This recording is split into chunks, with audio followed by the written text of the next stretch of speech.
Hello students. Types of chemical reactions में हम combination reactions के बारे में पढ़ चुके हैं। कॉम्बिनेशन रिएक्शंस को हम एडिशन रिएक्शन भी कह सकते हैं। एक्चुअली उसमें क्या होता है, हम देखते ही हैं कि जैसे कि आप एडिशन करते हैं, जब दो नंबर्स को आप ऐड करते हैं, एडिशन मीन्स आपको बोला गया कि 6 और 7 को ऐड करना है, तो आप ये क्या कर रहे हैं, इस जो ऑपरेशन है मैथमेटिक्स में, it is named as addition. Mathematical operations जो होते हैं, addition, subtraction, multiplication and division, तो ये क्या होता है, एडिशन होता है। और एडिशन में आप देखते हो कि दो नंबर्स हैं या दो से ज़्यादा नंबर्स हैं, ठीक है। तो जब आप उनको ऐड करते हो तो रिज़ल्ट जो है सिंगल नंबर में आता है, ठीक है। यहाँ भी सिंगल नंबर आ रहा है, यहाँ भी सिंगल नंबर आ रहा है। बिल्कुल वैसा ही कम्बिनेशन रिएक्शंस में होता है कि जब हम दो रिएक्टेंट्स रिएक्ट करते हैं आपस में, तो अगर वो सिंगल प्रोडक्ट देते हैं तो इट मीन्स जो रिएक्शन है दैट इज़ कम्बिनेशन रिएक्शन। तो इसलिए हम कई बार कम्बिनेशन रिएक्शन को एडिशन रिएक्शन भी कह देते हैं। इसके बाद जो नेक्स्ट टाइप की हमारी रिएक्शन है दैट इज़ डीकम्पोजिशन रिएक्शन, ठीक है। डीकम्पोजिशन रिएक्शन जो है वो बिल्कुल अपोजिट है कम्बिनेशन रिएक्शन का। मीन्स कि कम्बिनेशन रिएक्शन में आप देख रहे हो कि टू और more reactants react to give a single product, है ना। यही है कम्बिनेशन रिएक्शन। व्हेन टू और more reactants react together to give a single product, this is combination reaction. तो डीकम्पोजिशन रिएक्शन जो मैं आपको बोल रही हूँ कि ये इसका बिल्कुल ऑपोजिट है।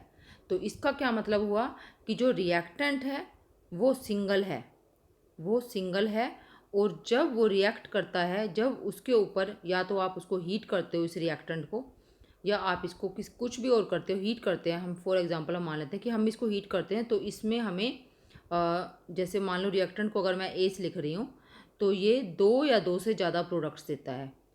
तो हो गया ना इसका ऑपोजिट ये एडिशन रिएक्शन या combination reaction. Two reactants give one product, और यहाँ पर one reactant give two products, बिल्कुल अपोजिट है।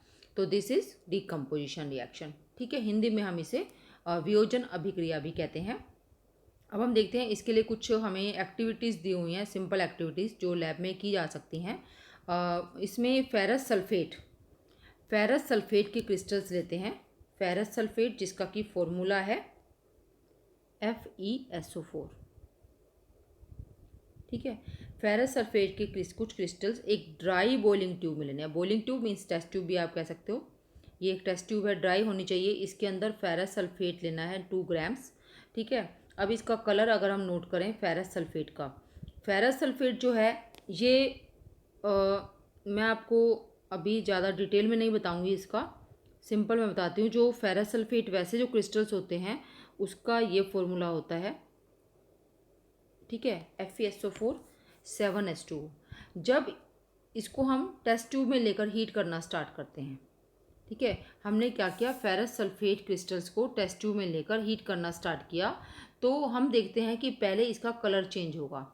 इसका जो कलर था ये ग्रीन कलर के होते हैं।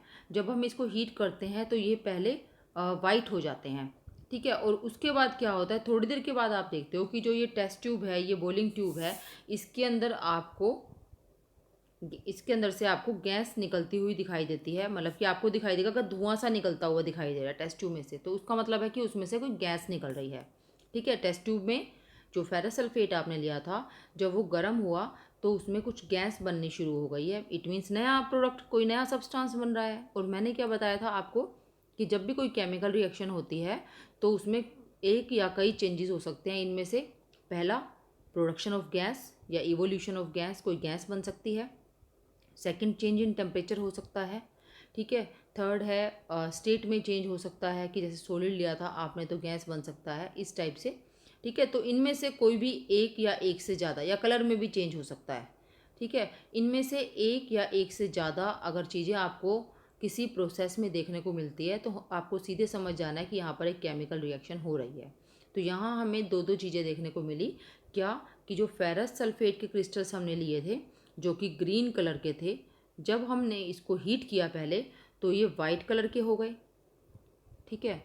और इसके बाद क्या हुआ, कलर भी चेंज हुआ है ना। और इसके बाद क्या हुआ है, इसके बाद इसमें से एक गैस प्रोड्यूस होनी स्टार्ट हो गई, और उस गैस की बहुत ही अजीब सी स्मेल आएगी, ठीक है। तो इसका मतलब दो आपने चीज़ें नोटिस की इसमें, मीन्स इसमें केमिकल रिएक्शन हुई है। तो हमने इसको बर्न किया, इसको गर्म किया फेरस सल्फेट क्रिस्टल्स को, और हमने फेरस सल्फेट क्रिस्टल्स का कलर नोट किया जो कि ग्रीन कलर था। हीट द बॉइलिंग ट्यूब, फिर जब हमने उसको हीट किया, ठीक है, इस बर्नर के ऊपर, ये बर्नर है, तो क्या आपने देखा, observe the colour of crystals after heating, गर्म करने के बाद उन क्रिस्टल्स का कलर क्या रह गया।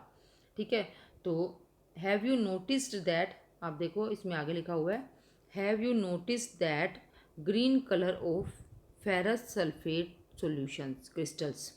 ठीक है, फेरस सल्फेट क्रिस्टल्स का ग्रीन कलर था, और क्या वो चेंज हो गया है।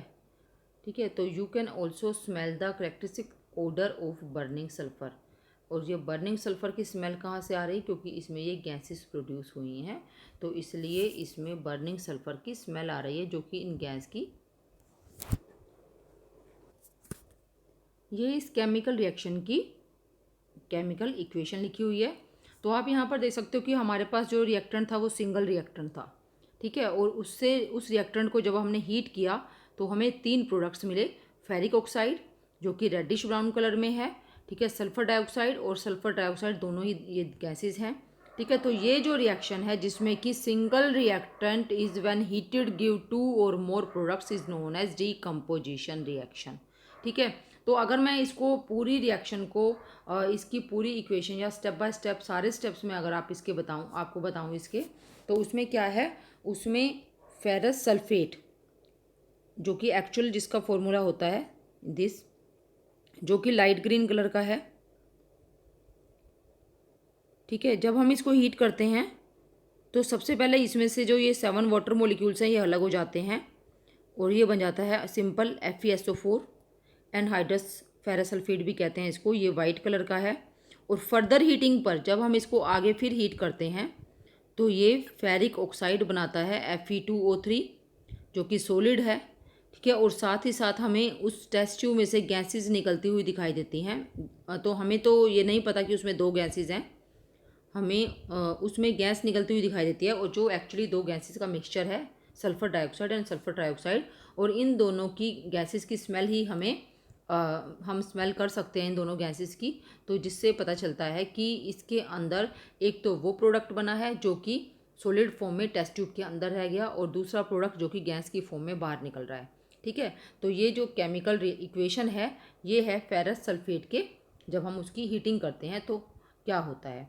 ठीक है, तो ये सिंपल रिएक्शन यहाँ से हम समझ सकते हैं कि single reactant break downs to give simpler products.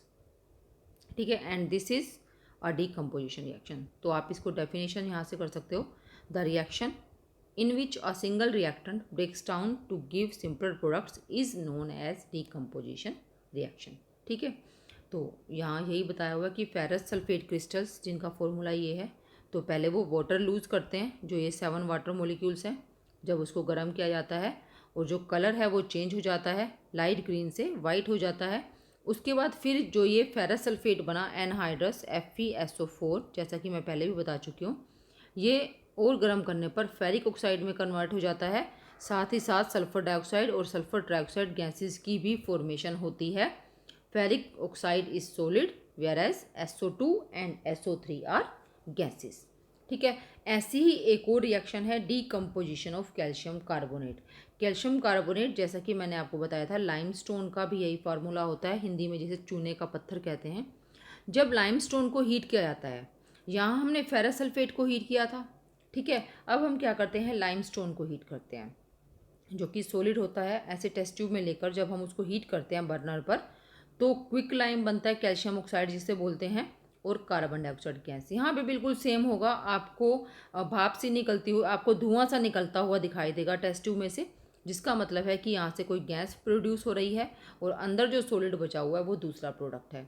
तो सिंगल रिएक्टेंट जो हमने लिया था कैल्शियम कार्बोनेट का, ठीक है, वो कन्वर्ट हो चुका है, वो हीट करने के बाद वो किस में क्या दे रहा है हमें, वो हमें दे रहा है calcium oxide and carbon dioxide gas. Calcium oxide का कॉमन नेम जो है, हम आम भाषा में इसको क्विक लाइम भी कहते हैं, और जो मैंने आपको एक और बताया था क्विक लाइम, और हिंदी में हम इसे चूना भी कहते हैं। ठीक है, जब इसको मैंने आपसे जैसे लास्ट टाइम बताया था कम्बिनेशन रिएक्शन में, तो इससे बनता है कैल्शियम हाइड्रोक्साइड तो जो ये कैल्शियम हाइड्रोक्साइड है ना, इसको स्लेक्ड लाइम भी कहते हैं। यह है क्विक लाइम और यह है स्लेक्ड लाइम। ठीक है, तो ये डीकम्पोजिशन रिएक्शंस के 2 एग्जाम्पल हमने किए। इसके बाद हम एक और एक्टिविटी देखते हैं। ये भी बिल्कुल सेम टाइप की है। यहाँ भी बिल्कुल वही हो रहा है कि हमने एक सब्सटेंस लिया, एक केमिकल कंपाउंड लिया, और जब हमने उसको हीट किया तो उससे 2 या 2 से ज़्यादा प्रोडक्ट्स हमें मिलते हैं। तो ये भी डीकम्पोजिशन रिएक्शन का ही एग्जाम्पल है। तो हम देख रहे हैं कि डीकम्पोजिशन रिएक्शन कैसे हो रही है। जब हम सब्सटेंस को हीट कर रहे हैं, सिंगल रिएक्टेंट को हीट कर रहे हैं, तो वो 2 या 2 से ज़्यादा प्रोडक्ट्स दे रहा है।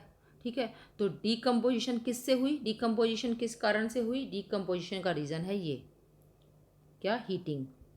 ठीक है, हीटिंग से डीकम्पोजिशन हो रही है ना, तो इसलिए ऐसी डीकम्पोजिशन रिएक्शंस को थर्मल डीकम्पोजिशन रिएक्शन कहते हैं। When decomposition of a substance take place due to its heating, then it is thermal decomposition. तो ये जो हम एग्जांपल्स कर रहे हैं कि जब हमने फेरस सल्फेट को हीट किया तो उसका डीकम्पोजिशन हुआ, कैल्शियम कार्बोनेट को हीट किया तो उसका डीकम्पोजिशन हुआ, और अब हम देखेंगे कि जब हमने लेड नाइट्रेट को हीट किया तो उसका डीकम्पोजिशन हुआ। तो ये जो सभी एग्जांपल्स हमने देखे हीट करने पर डीकम्पोजिशन के एग्जांपल्स हैं, इसलिए ये सभी थर्मल डीकम्पोजिशन के एग्जांपल्स हैं। तो एग्ज़ाम में आपसे ये भी पूछा जा सकता है कि give one example where decomposition takes place on heating. तो आप इनमें से कोई भी एक एग्जांपल बता सकते हो। ठीक है, तो लेड नाइट्रेट जो है, अब यहाँ से मैं आपको एक बात और क्लियर कर दूँ, ऐसा नहीं है कि सभी सब्सटेंसेस को कोई भी सब्सटेंस ले लें हम उसको हीट कर दें तो उसका डीकम्पोजिशन होगा ही होगा, ऐसा कुछ नहीं होता है। तो कुछ सब्सटेंसेस होते हैं जो हीट करने पर डीकम्पोज हो जाते हैं। तो और यहाँ पर हमने उन्हीं का ही एग्जाम्पल लिया है, उन्हीं में से ही 2-3 का एग्जाम्पल हमने यहाँ पर लिया है। ठीक है, तो ये एक्टिविटी हम देखते हैं। इसमें लेड नाइट्रेट पाउडर लिया एक टेस्ट ट्यूब में। ठीक है, और ये जो टेस्ट ट्यूब है इसको टोंग से पकड़ा। हमेशा टेस्ट ट्यूब को जब भी हीट करना है तो टोंग से ही पकड़ते हैं, चिमटी से ही पकड़ते हैं, और बर्नर पर जहाँ जो कि जल रहा है वहाँ पर हम उसे ले जाते हैं। ठीक है, और तो इसमें क्या होगा, इसमें भी हमें एक गैस निकलती हुई दिखाई देगी, और ये गैस का कलर ही बता देगा कि यहाँ से कोई गैस प्रोड्यूस हुई है, क्योंकि ये गैस ब्राउन कलर की होती है। ठीक है, जो गैस हमें बाकी जो 2 हमने ऊपर डीकम्पोजिशन रिएक्शंस की हैं उनमें जो गैसेस प्रोड्यूस होती हैं वो कलरलेस थी, उनका कोई कलर नहीं था, इसलिए हमें वो धुएं की तरह से दिखाई देगी। लेकिन यहाँ पर जो धुआं है वो कलर्ड धुआं आएगा, ब्राउन कलर का धुआं आएगा, और वो यानी कि ब्राउन कलर की गैस इसमें से प्रोड्यूस हो रही है। ठीक है, तो क्या यहाँ पर केमिकल रिएक्शन होती है, देखिए आप, ये इसकी केमिकल इक्वेशन है। लेड नाइट्रेट का फॉर्मूला ये है, फॉर्मूला आपको लिखना आता होगा, नहीं आता है तो आप बार बार प्रैक्टिस कीजिए अपने 9th की बुक में से एग्जांपल लेकर, और फार्मूलाज़ की प्रैक्टिस बहुत ज़रूरी है for first 3 chapters of your 10th class science book. ठीक है, तो when lead nitrate is heated which is white in colour, it produces lead oxide. ठीक है, and nitrogen dioxide gas which is brown in colour, and oxygen gas. और oxygen gas का हमें पता है कि कोई कलर नहीं होता है, क्योंकि एयर में होती है ये, अगर इसका कोई कलर होता तो हमें दिखाई दे जाती है, लेकिन ऑक्सीजन गैस का कोई भी कलर नहीं होता है। ठीक है, अब ये हमने सारे एग्जांपल्स किए किसके, थर्मल डीकम्पोजिशन के। अब हम कुछ और एग्जांपल्स देखते हैं जहाँ पर डीकम्पोजिशन हीट करने पर नहीं होता है। हीट करने पर डीकम्पोजिशन नहीं हो रहा है, डीकम्पोजिशन हो रहा है या तो उसमें से इलेक्ट्रिसिटी पास करने पर या फिर उसको धूप में रखने पर। ठीक है, सनलाइट में रखने पर। तो पहला एग्जांपल हम लेते हैं जब हम इलेक्ट्रिसिटी पास करके डीकम्पोजिशन करवा सकते हैं, उसका एग्जांपल है वाटर का। ठीक है, ये एक अरेंजमेंट आपको दिखाई हुई है कि इसमें एक प्लास्टिक का मग है, उस प्लास्टिक के मग में नीचे 2 होल्स कर देने हैं। देखिए, take a plastic mug, drill 2 holes, 2 hole करने हैं नीचे इसमें। ठीक है, और वो होल इस तरह से होने चाहिए कि रबड़ स्टॉपर यहाँ पर आ जाए। ये जो होल्स है ना, इनमें रबड़ स्टॉपर ये दिखा रखे हैं आपको, ये रबड़ स्टॉपर हैं। ठीक है, ये होल इस तरह से करने हैं, छेद इस तरह से करने हैं कि इनमें रबड़ स्टॉपर आ जाए। And insert carbon electrodes in these रबड़ स्टॉपर्स, कार्बन की इलेक्ट्रोड्स आती हैं। ठीक है, वो ब्लैक कलर की होती है जैसे कि इसमें दिखाई रखी हैं, इनमें कार्बन इलेक्ट्रोड्स भी फिट कर देते हैं। अब इन इलेक्ट्रोड्स को, ये इलेक्ट्रोड्स हैं, जब हम इनको 6 वोल्ट की एक बैटरी से कनेक्ट करेंगे ठीक है, 6 वोल्ट की बैटरी ले सकते हैं, या थोड़ी सी ज़्यादा की भी आप ले सकते हो, कम के नहीं लेनी है। 6 वोल्ट की बैटरी ले लेते हैं, उससे 2 वायर लेकर कनेक्ट कर देते हैं हम, ठीक है। और जो ये मग है इसके अंदर हम वाटर फिल करते हैं, ठीक है। इसके अंदर हमें क्या करना है, इसके अंदर हमने ये देखो पानी फिल किया हुआ है, this is water. And now add a few drops of dilute sulphuric acid to the water. Water में ये जो हमने वाटर लिया इसके अंदर कुछ ड्रॉप्स हमें डाइल्यूट सल्फ्यूरिक एसिड की लेनी है। सल्फ्यूरिक एसिड क्या होता है, सल्फ्यूरिक एसिड होता है एसिड, नाम से ही है इसके, एसिड है ये, सल्फ्यूरिक एसिड इज़ एसिड, ठीक है। डाइल्यूट सल्फ्यूरिक एसिड क्यों लिया, क्योंकि ये जो वाटर हमने लिया है ना ये प्योर वाटर है। हम केमिस्ट्री में जो भी एक्सपेरिमेंट्स करते हैं, ठीक है, वो हमेशा हम उसमें अगर वाटर यूज़ करना है तो हम उसमें प्योर वाटर यूज़ करते हैं। प्योर वाटर मतलब कि जिसके अंदर कोई भी इम्प्योरिटी, कोई भी मिनरल, किसी भी तरह का कुछ भी नहीं है, ठीक है। ओनली उसके अंदर वाटर मॉलिक्यूल्स हैं, प्योर वाटर है वहाँ पर। तो प्योर वाटर जो है वो आपको पता होना चाहिए कि that is bad conductor of electricity, मतलब कि वो इलेक्ट्रिसिटी कंडक्ट नहीं करता है, वो इलेक्ट्रिसिटी को अपने में से पास नहीं होने देता है। तो हम ये इलेक्ट्रोड्स को लगाकर क्या करेंगे, ये बैटरी लगाकर क्या करेंगे, कोई फ़ायदा ही नहीं है, क्योंकि वाटर तो इलेक्ट्रिसिटी पास होने ही नहीं देगा। लेकिन वो इलेक्ट्रिसिटी पास होने दे, इसलिए हम उसके अंदर कुछ ड्रॉप्स सल्फ्यूरिक एसिड की डालते हैं, जो कि उसको कंडक्टर बना देता है इलेक्ट्रिसिटी का, ठीक है। अगर इसमें से डिस्टिल वाटर में से इलेक्ट्रिसिटी पास नहीं होती है, लेकिन अगर हम उसके अंदर कुछ ड्रॉप्स डाइल्यूट सल्फ्यूरिक एसिड की डाल देते हैं तो वो गुड कंडक्टर ऑफ इलेक्ट्रिसिटी बना देता है वाटर को, ठीक है। और उसके बाद क्या करना है, take 2 test tubes filled with water. 2 test tube लेनी है, उनको जो है ना बिल्कुल पानी से भरना है यहाँ तक, जब तक कि बिखरना ना शुरू हो जाए। फिर उसके ऊपर क्या करना है, उसके ऊपर यहाँ से उसको दबाकर पानी भर लिया आपने यहाँ तक, ठीक है। और उसको यहाँ से आपको अपने अंगूठे से दबाना है, अंगूठे से दबाकर आपको इस मग के अंदर ले जाना है। और जब आपका हाथ पानी के अंदर डिप हो जाए तो आपने अंगूठा उसके ऊपर से हटा लेना है और उस टेस्ट ट्यूब को इसके ऊपर, इलेक्ट्रोड के ऊपर रख देना है। दोनों टेस्ट ट्यूब को ऐसे करना है आपने, ठीक है। यहाँ तक पूरा ऊपर तक फिल करना है और उसको अंगूठे से दबाकर पानी के अंदर ले जाकर छोड़ देना है इलेक्ट्रोड्स के ऊपर, ठीक है। And switch on the current. अब हमने करंट ऑन कर दिया, अगर यहाँ पर जैसे ये स्विच लगाया हुआ था, स्विच ऑन कर दिया है, ठीक है। And leave the operators undisturbed for some time. और इसको हमने करंट ऑन करने के बाद ना, बटन ऑन करने के बाद थोड़ी देर तक ऐसे ही छोड़ देना है, ठीक है। तो आप देखोगे कि जो टेस्ट ट्यूब हमने यहाँ पर भरी हुई लगाई थी, पानी से भरी हुई थी ये बिल्कुल, ठीक है, थोड़ी देर के बाद आप देखोगे कि ये यहाँ से खाली होती चली जा रही हैं, ये आपको थोड़ी देर के बाद खाली दिखाई देंगी ऊपर से। तो ये कहाँ, ये खाली कैसे हो गई, क्योंकि यहाँ पर इन दोनों इलेक्ट्रोड्स पर, ये जो 2 इलेक्ट्रोड्स हैं कार्बन की, इन पर गैस प्रोड्यूस हो रही है, ठीक है। एक गैस प्रोड्यूस हो रही है ये वाली और एक हो रही है ये वाली। और आप देखोगे कि दोनों में से एक टेस्ट ट्यूब में स्पेस जो है ना वो दूसरे वाली का डबल है। यहाँ पर आप देख रहे हो कि ये लगभग डबल पार्ट है खाली और यहाँ पर ये सिंगल पार्ट है। और आपको ये भी ध्यान रखना है कि ये खाली नहीं है। क्यों खाली नहीं है, क्योंकि यहाँ पर गैसेस फिल हुई हुई हैं, खाली पार्ट नहीं है। यहाँ पर जो डबल है वहाँ पर हाइड्रोजन गैस है और जो दूसरे वाली है वहाँ पर ऑक्सीजन गैस है, ठीक है। आपको यहाँ से ना बबल्स जाते हुए दिखाई देंगे, जो ये टेस्ट ट्यूब है यहाँ से इलेक्ट्रोड से आपको बबल्स निकलते हुए दिखाई देंगे, यहाँ से ऐसे ऊपर जाते हुए। आप अगर ध्यान से देखोगे डायग्राम में तो आपको बबल्स दिखाई भी दे रहे होंगे। और वो बबल्स किसके हैं, वो गैस के हैं। वो गैस जो है ऊपर जाती है, ठीक है, और वो पानी के ऊपर इकट्ठी हो जाती है और पानी को पुश करती है, जिससे पानी नीचे आता चला जाता है, टेस्ट ट्यूब पानी से खाली होती चली जाती है, ठीक है। तो हमने देखना है कि क्या दोनों टेस्ट ट्यूब में जो वाटर कलेक्ट हुआ है, सॉरी जो गैस कलेक्ट हुआ है, क्या उसका वॉल्यूम सेम है। तो मैंने आपको बताया है कि एक में डबल होगा दूसरे से, ठीक है। Once the test tubes are filled with the respective gases. जब टेस्ट ट्यूब्स पूरी भर गई, यानी कि पानी बिल्कुल निकल गया उनमें से, इसका मतलब है कि वो पूरी गैस से भर चुकी हैं, ठीक है। तो उनको हमें आराम से ध्यान से हटा लेना है, ठीक है। Test these gases 1 by 1। और इन गैसेस का हमने चेक करना है।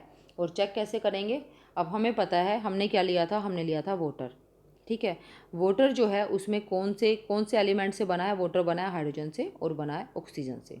यानी कि ये कौन सी गैसेज हो सकती हैं, ये 2 गैसेज यही हो सकती हैं, क्योंकि कोई नया एलिमेंट तो आ नहीं जाएगा ना। ये मैंने आपको यही बताया था कि जो रिएक्टेंट में जो एलिमेंट्स होते हैं वही एलिमेंट्स प्रोडक्ट्स में आएंगे। तो अगर रिएक्टेंट में हाइड्रोजन और ऑक्सीजन थे तो जो गैसेस बनी होंगी वो होंगी हाइड्रोजन और ऑक्सीजन। हमें दोनों टेस्ट ट्यूब जो भर गई हैं उनको हमें ध्यान से टेस्ट करना है बहुत, ठीक है। और कैसे टेस्ट करते हैं, दोनों के पास हम माचिस की तीली ले जाते हैं जलती हुई। बहुत ही ध्यान से ये होता है टेस्ट, जो है बहुत ध्यान से टेस्ट करना होता है, क्योंकि आपको ये जानना बहुत ज़रूरी है टेस्ट करने से पहले कि जो ऑक्सीजन गैस है that is supporter of combustion, ठीक है। वो क्या है, ऑक्सीजन गैस क्या है, oxygen gas is supporter of combustion. आप जानते हैं कि कोई भी चीज़ बिना ऑक्सीजन के नहीं जल सकती। Oxygen gas is supporter of combustion. Combustion का मतलब जलना, दहन। And hydrogen gas is combustible. Combustible का मतलब है जो खुद जलती है। अगर आपने हाइड्रोजन गैस वाली टेस्ट ट्यूब के पास आप माचिस की तीली ले जाते हो तो वो जो टेस्ट ट्यूब के अंदर जो गैस है ना वही जलनी शुरू हो जाएगी। आपको टेस्ट ट्यूब के अंदर जो है आग दिखाई देगी और वो इतनी तेज़ी से जलेगी कि जो माचिस की तीली ना वो हमारी बुझ जाएगी, ठीक है। और फट फट की ऐसे आवाज़ आएगी आपको और वो बुझ जाएगी, लेकिन जो अंदर जो गैस थी ना वो जलना शुरू हो जाएगी, हाइड्रोजन गैस। और जबकि ऑक्सीजन जो है, अगर आप इसके सिलेंडर इसकी टेस्ट ट्यूब के पास माचिस की तीली ले जाते हो, जलती हुई माचिस की तीली, तो वो और भी ज़्यादा ब्राइट, ज़्यादा चमकदार हो जाएगी। उसकी जो फ्लेम थी ना, क्यों, क्योंकि उसको फुल प्योर ऑक्सीजन मिल रही है जलने के लिए, और वो और भी ज़्यादा अच्छे से जलेगी। तो ये टेस्ट हैं ऑक्सीजन और हाइड्रोजन गैस के, ठीक है। तो हम इससे ये भी पता चल जाएगा हमें कि जो हाइड्रोजन गैस वाला जो टेस्ट ट्यूब थी वो पहले भर जाएगी, क्योंकि वो डबल बन रही थी, ऑक्सीजन वाली आधी बन रही थी। तो जब एक्सपेरिमेंट ख़त्म होगा तो सिंपल सी बात है कि अगर आपकी हाइड्रोजन गैस वाली टेस्ट ट्यूब फुल भर चुकी है तो ऑक्सीजन गैस वाली टेस्ट ट्यूब जो है वो हाफ भरी होगी। तो आप जब ये फुल भर गई तो आप उसके बाद इसके फुल भरने का तो इंतज़ार कर ही नहीं सकते हो, क्यों, क्योंकि हाइड्रोजन गैस वाली तो फुल भरी चुकी है। तो आपको उसी टाइम पर ही इनको दोनों को किसी तरह से, या तो आप ये वाली टेस्ट ट्यूब को हटाकर दूसरी टेस्ट ट्यूब लगा सकते हो इसकी जगह पर जो पानी से भरी हुई है, ठीक है। ये वाली जब फुल भर गई तो ये तो फुल नहीं भरी है, हमें इसको फुल भरना है, तो आप ये वाली टेस्ट ट्यूब को हम हटा देते हैं और दूसरी टेस्ट ट्यूब इसकी जगह पर लगा देते हैं, जैसा कि हमने पहले लगाई थी पानी से भरी हुई। और वो धीरे धीरे क्या होगा, वो भी पूरी की पूरी गैस से भर जाएगी, पानी उसमें से निकल जाएगा और ये जो टेस्ट ट्यूब थी ये भी फुल गैस से भर जाएगी, ठीक है। तो ये इस तरह से दोनों गैसेस को हम टेस्ट ट्यूब में कलेक्ट कर सकते हैं बाय डीकम्पोजिशन ऑफ वाटर, ठीक है। यहाँ हमने डीकम्पोजिशन के लिए किस चीज़ का यूज़ किया है, क्या हमने हथियार यूज़ किया डीकम्पोजिशन के लिए वाटर की, हमने यूज़ की इलेक्ट्रिसिटी, ठीक है। तो इस टाइप के डीकम्पोजिशन को इलेक्ट्रिकल डीकम्पोजिशन कहते हैं, ठीक है। तो यहाँ पर जो नाम है वाटर का जो प्रोसेस है, ये इस प्रोसेस को नाम दिया गया इलेक्ट्रोलिसिस ऑफ वाटर, ठीक है। और ये केमिकल रिएक्शन यहाँ पर होती है वाटर, और यहाँ पर लिखेंगे भी सही एरो के ऊपर इलेक्ट्रिसिटी। मैंने आपको बताया था कि यहाँ हम कंडीशंस लिखते हैं कि कौन सी कंडीशंस में ये रिएक्शन हो रही है। Hydrogen gas plus oxygen gas, इनके ब्रैकेट में आपको गैस दिखाना है या फिर आप इसके पीछे एरो लगा सकते हो। अब जब हम इन्हें बैलेंस करेंगे तो हमें ये मिलेगा बैलेंस करने के बाद। तो आप बैलेंसिंग में ही देख सकते हो कि दो मॉलिक्यूल्स अगर वाटर के डिकम्पोज हो रहे हैं तो दो मॉलिक्यूल हाइड्रोजन के बन रहे हैं, जबकि ऑक्सीजन का सिर्फ एक मॉलिक्यूल बन रहा है, ठीक है। इसलिए जो हाइड्रोजन गैस वाली टेस्ट ट्यूब है, हाइड्रोजन गैस का वॉल्यूम डबल होगा ऑक्सीजन गैस से, ठीक है। This is electrical decomposition. अब एक और हम डीकम्पोजिशन रिएक्शन देखते हैं। ये तो बहुत ही सिंपल है, इसमें कोई हीटिंग की किसी भी चीज़ की ज़रूरत नहीं है, हीटिंग की ज़रूरत नहीं है, इलेक्ट्रिसिटी की ज़रूरत नहीं है। ये हम कर सकते हैं। ये होता है किसमें, सिल्वर के जो कंपाउंड्स होते हैं ना, silver chloride, silver bromide. Silver क्या होती है, चांदी होती है ना, ठीक है। जैसे सिल्वर क्लोराइड है, ये वाइट कलर का होता है, ठीक है। सिल्वर ब्रोमाइड है, ये पेल येलो कलर का होता है, हल्के पीले रंग का। इनको आपने क्या करना, दोनों में से कोई भी एक ले लो, एक चाइना डिश में रख देते हैं या वॉच ग्लास में रख देते हैं, ठीक है। आप इसको, ये चाइना डिश दिखाई हुई है, चाइना डिश कटोरी टाइप से वाइट कलर की होती है। इसके अंदर आपने जो है सिल्वर क्लोराइड रख देना है जो कि वाइट कलर का है, और आपने इसको सनलाइट में छोड़ देना है, जहाँ पर कि धूप आ रही हो वहाँ आपने खुला रख देना है इसको। और कुछ टाइम के बाद आप देखोगे आपको जो वाइट कलर का आपने पाउडर दिख रखा था वहाँ वो पाउडर वाइट कलर का कुछ भी नहीं है, बल्कि ग्रे कलर का पाउडर आपको दिखाई दे रहा है। और वो ग्रे कलर का पाउडर क्या है, वो है चांदी, सिल्वर। ठीक है, तो आप सोचोगे कि हम इससे बड़ी आसानी से चांदी बना सकते हैं, लेकिन चांदी अगर महंगी होती है तो ये भी एक्सपेंसिव होता है, सिल्वर क्लोराइड भी। तो इस तरह से जो सिल्वर क्लोराइड है उससे बहुत आसानी से सिल्वर मेटल हम ले सकते हैं, बना सकते हैं।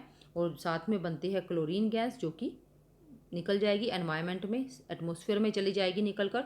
और इस केस में क्या होगा, सिल्वर ब्रोमाइड के केस में सिल्वर और ब्रोमीन गैस बनेगी। ठीक है, तो अब ये जो रिएक्शन है ये किसकी प्रेजेंस में हुई है, ये हुई है सनलाइट की प्रेजेंस में। ठीक है, ये रिएक्शन, ये जो डिकम्पोजिशन रिएक्शन है ये सनलाइट की प्रेजेंस में हुई है।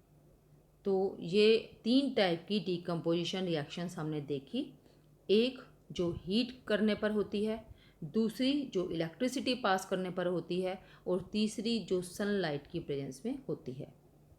ठीक है, तो आप इसको फोटोकेमिकल डिकम्पोजिशन भी कह सकते हो, जो सनलाइट, फोटो वर्ड का मतलब है लाइट।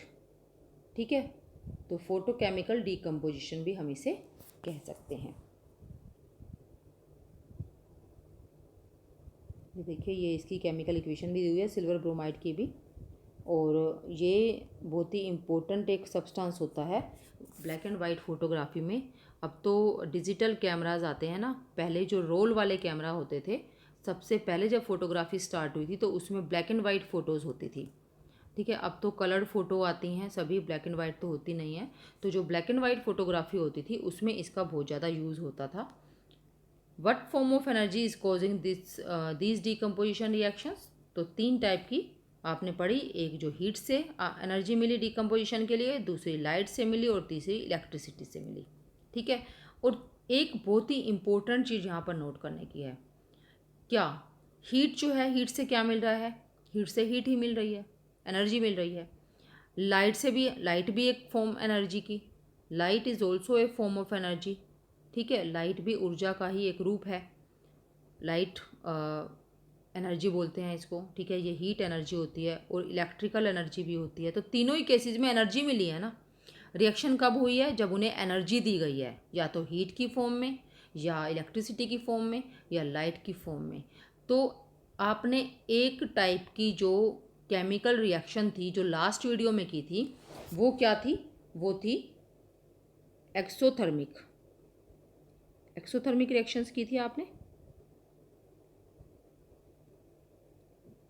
ठीक है, ये कौन सी रिएक्शंस होती हैं, in which heat is produced, heat is evolved with products. Products तो बनते ही बनते हैं, साथ ही साथ हीट भी प्रोड्यूस होती है। ठीक है, अब ये जो आपने रिएक्शंस देखी हैं डीकम्पोजिशन रिएक्शंस, डीकम्पोजिशन रिएक्शंस जो हैं, इनमें क्या है, डीकम्पोजिशन किससे हुआ, या तो हुआ हीट से, या हुआ लाइट से, या हुआ इलेक्ट्रिसिटी से। और ये तीनों ही चीज़ें जो हैं ये क्या देती हैं, ये देती हैं एनर्जी। यहाँ पर एनर्जी प्रोड्यूस हो रही थी हीट की फॉर्म में, और यहाँ एनर्जी जो है यूज़ हो रही है। तो ऐसी रिएक्शंस को जहाँ पर कि एनर्जी एब्जॉर्ब करते हैं reactants, the reactions in which reactants, जिनमें कि जो रिएक्टेंट्स हैं absorb energy to carry out reaction, reaction करने के लिए जिसमें जो रिएक्टेंट्स हैं एनर्जी एब्जॉर्ब करते हैं, are known as endothermic reactions.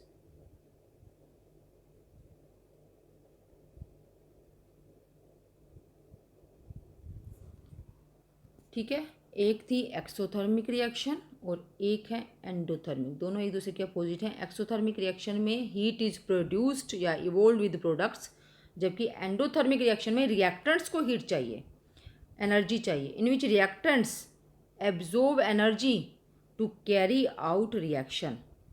ठीक है, तो ये जो हमने 3 टाइप की रिएक्शंस देखी हैं, थर्मल डिकम्पोजिशन, इलेक्ट्रिकल डिकम्पोजिशन और फोटोकेमिकल डिकम्पोजिशन, ये तीनों ही एंडोथर्मिक रिएक्शंस हैं, क्योंकि इनमें जो रिएक्टेंट्स हैं उनको हीट मिल रही, उनको एनर्जी मिल रही है हीट से या इलेक्ट्रिसिटी से या फिर लाइट से।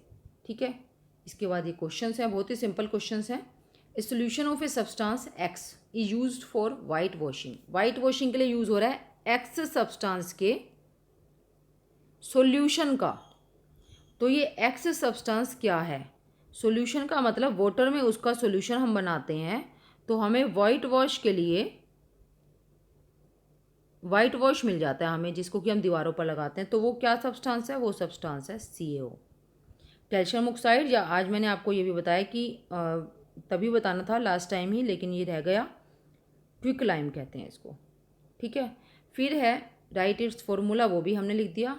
आप इसको क्विकलाइम भी बोल सकते हो आंसर में, नेम द सब्सटेंस एक्स, या कैल्शियम ऑक्साइड भी कह सकते हो।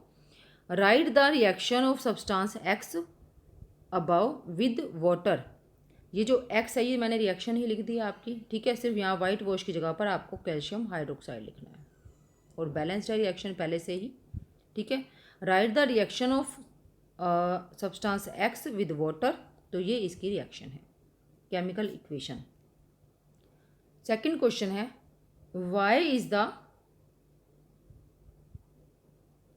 सेकंड क्वेश्चन है why is the amount of gas collected in the one of the test tubes in activity 1.7।